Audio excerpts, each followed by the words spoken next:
Hi, and welcome to the Fate of Humanity, Kitchen Edition. So first up on the show, we have Give Me the Good Stuff, part where I talk about something interesting that you might not have heard about, or just some good news. Alright, so first today we have drones.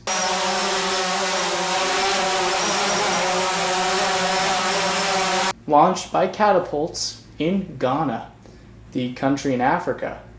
And a company called Zipline has been using drones to deliver blood and medical supplies quickly across the country for a few years now. So it's not an entirely new concept. But with COVID, Zipline is now able to launch testing kits to check for the virus in remote places. That's the whole idea behind the company, is to be able to use the drones to travel quickly to areas without the medical infrastructure. Ghana doesn't have the vast medical infrastructure like we have in the States.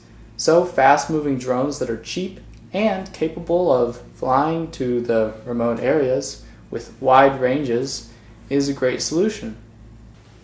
Alright, so next up on the show, we have Today I Found Out. So today I found out how to make cold brew coffee.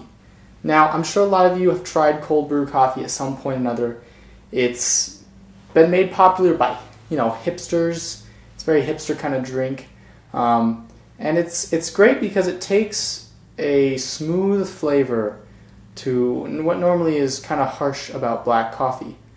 The long brewing process of cold brew usually takes a lot of the harshness off. So I thought, why not try this with espresso? Espresso beans are typically known for being even more harsh than coffee, very strong. They have good flavor because of that. But if we applied the cold brew philosophy to espresso, maybe it would be even better than regular cold brew coffee. So this is what I did. With a ratio of 1 ounce of coarsely ground espresso to 6 ounces of water, I brewed it for 20 hours, the same amount of time that Starbucks uses to brew its regular cold brew coffee.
Alright, so I grabbed a glass and a ball of ice that I'm just going to pop in here. And I like the ice balls just because they melt a lot slower. I have a little mold, and that way it doesn't dilute as much. They use them a lot in cocktails and stuff like that. I'm going to take my cold brew and just gently pour it over.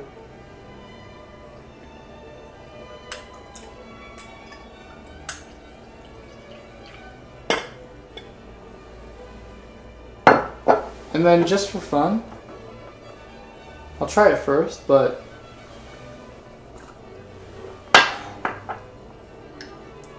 wow, it has some amazing flavors. And now this isn't the first time I've made cold brew espresso. I did a test batch before I even started, and I love it because espresso is great on its own when it's warm.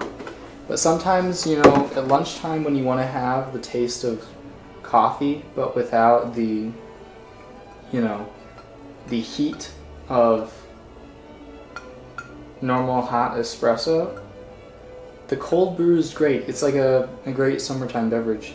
And I think cold brew over iced coffee is just a little more elegant. You know, it's one more step you have to take, but I mean, look at this. Tastes amazing with cream too. I mean, not cream, I use milk. But yeah, a great summer beverage that I think you guys should also try. Very simple.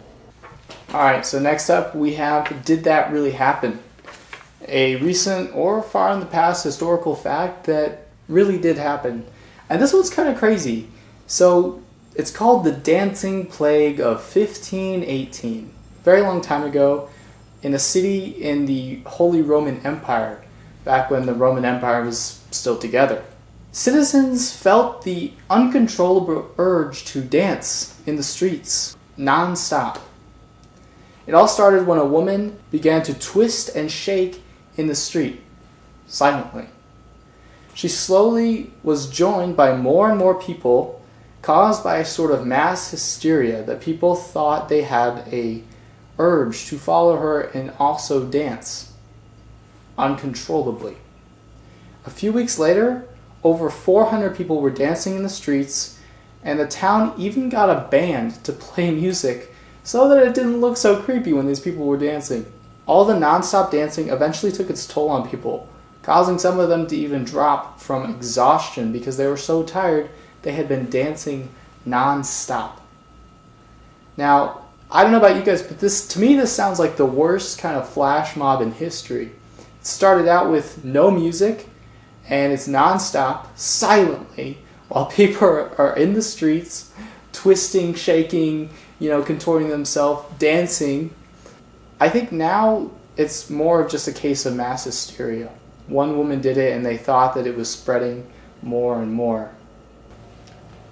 Last up on the show, we have The Future Is Now, a part where I like to talk about sci-fi news and how science fiction is slowly becoming a reality. And I found some really exciting things today.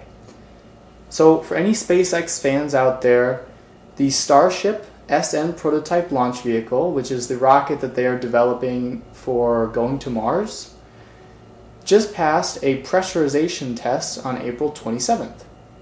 This shows that the Starship design is able to carry the cryogenic fuels at pressure. So when they keep their propellants at a very cold temperature, especially at pressure when they go into atmosphere and into space, it holds up, which is good because it allows SpaceX to continue to the next step of installing a rocket engine into the prototype and doing a couple firings of the rockets. So eventually they'll be able to test a little hop. So they'll be able to put the rocket on the ground and give it a test fire and have it do a little hop. They did a similar thing with the Star Jumper, I believe it's called, a few months ago. And so this just shows how they're progressing slowly this Mars launch vehicle prototype. And I think it's very exciting because it means that we'll probably get to Mars within the next decade. The other part of The Future Is Now I want to talk about is glowing plants. So bioluminescence is a thing that occurs naturally, but it doesn't occur all the time and it doesn't occur very commonly either. Scientists engineered these beautiful plants that glow for their entire life cycle, and they do so using nanoluminescence. So not only are the glowing plants very cool and take one step further to having a science fiction greenhouse of our dreams full of glowing plants. I mean, that'd be really cool. It reminds me of something from like the movie Avatar where they had glowing plants. But they also can be shown how plant metabolism works and also how plants react to their environment by observing changes in the plant's glow. So not only are they very cool, but they also have a cool scientific purpose. The plants are based off of tobacco plants infused with the DNA of bioluminescent fungi. Tobacco and bioluminescent fungi, one plant. I can't imagine what would happen to someone if they tried to smoke this thing. But that's beside the point. Alright, so the fate of humanity is looking pretty good. We have amazing science fiction dream greenhouses where you have cool glowing plants. We might finally be able to get to Mars sooner rather than later. It was kind of interesting to learn about a dancing plague, maybe something just to laugh about, the fact that people were dancing uncontrollably. Kind of crazy. And also, if you're bored, try to make cold brew espresso yourself, or even cold brew coffee. It's really simple. All you have to do is grind the beans, put it in water for 20 hours, mix it, and filter it. It's a very simple process, and I think it's a fun little project to work on while we're stuck inside during the quarantine. So I hope, as always, you guys are staying safe, staying healthy. Please don't take any risks. And this has been The Fate of Humanity, Episode 4, Kitchen Edition. This is Jack, signing off.